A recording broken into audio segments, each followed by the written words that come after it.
Hi, Michelle Glass here. Welcome back to our second episode of our Chapter 7, Lecture 7 series. And here we want to remind ourselves about redox reactions and see how that applies to photosynthesis, and then sort of give an overview of that process.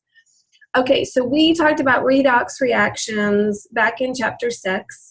Remember that term redox is shorthand for reduction oxidation reactions, which go together hand in hand. They are opposite of each other, and you can't have one without also having the other. In the case of oxidation reactions, we talked about this as losing electrons. So we use the memory device as LEO. Lose electrons is oxidation. And then we have GR, gaining electrons is reduction. Now remember, if you're looking for your molecule to have lost electrons, you can see that in the form of losing hydrogen. Or if you're looking for whether or not it's gained electrons, you can look for that in its gaining of hydrogen atoms. So look for that. We've already shown you the photosynthesis reaction. We had, remember, carbon dioxide gas combining with water with the help of sunlight to form glucose and oxygen gas. Now our water molecule in our reactants is going to be oxidized into our oxygen molecule. So water is oxidized into water. And so our carbon dioxide gas molecule is reduced into that sugar molecule, into glucose. Now remember, this is the opposite reaction that we saw in cellular respiration. So just take your arrow and go the other way. Remember, cellular respiration was oxygen and glucose forming water, carbon dioxide, and in that case, ATP energy, because of course we don't make light energy. Okay. Now, we will see in photosynthesis a reaction, or I should say a molecule, just like we saw NADH and FADH2 acting as our little taxi cabs, which can be reduced, meaning gain electrons and transport them over to another part of our reaction. We're going to see the same thing happening here, but in the case of photosynthesis, our molecule is a little bit different. So we're going to see NADP plus combining with that hydrogen in order to carry those electrons to different part of our chemical reaction. So we're going to see NADP plus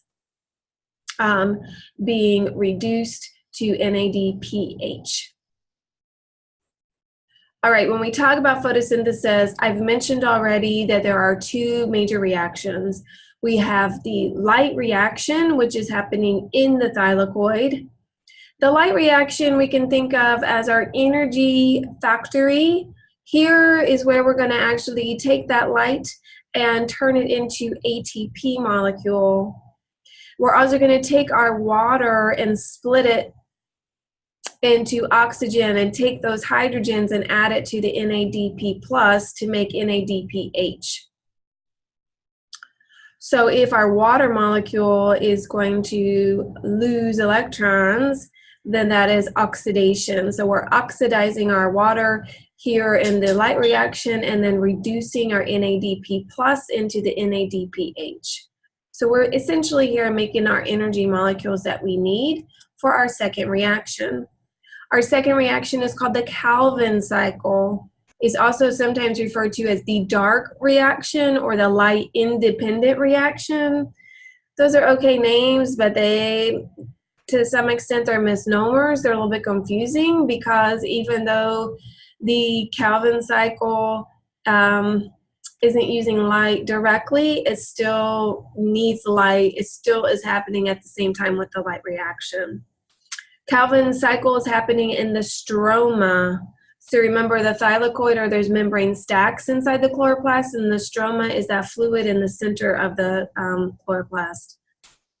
In the case of the Calvin cycle, we're going to take that inorganic carbon dioxide molecule that we got from the atmosphere, and we're going to fix it by turning it into an organic glucose molecule that the cells can use for cellular respiration or to make other macromolecules. The process of taking an inorganic carbon and turning it into an organic molecule is called carbon fixation.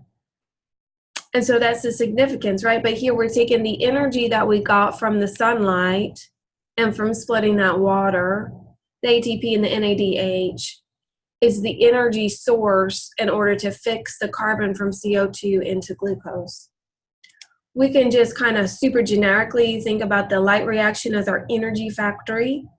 And then we can super generically think of our Calvin cycle as our sugar factory, because we are making our glucose molecule at the end of that process. Now we are going to have video presentations specifically for just the light reaction, and then also another just for the Calvin cycle. So stay tuned for those details, but that's it for now.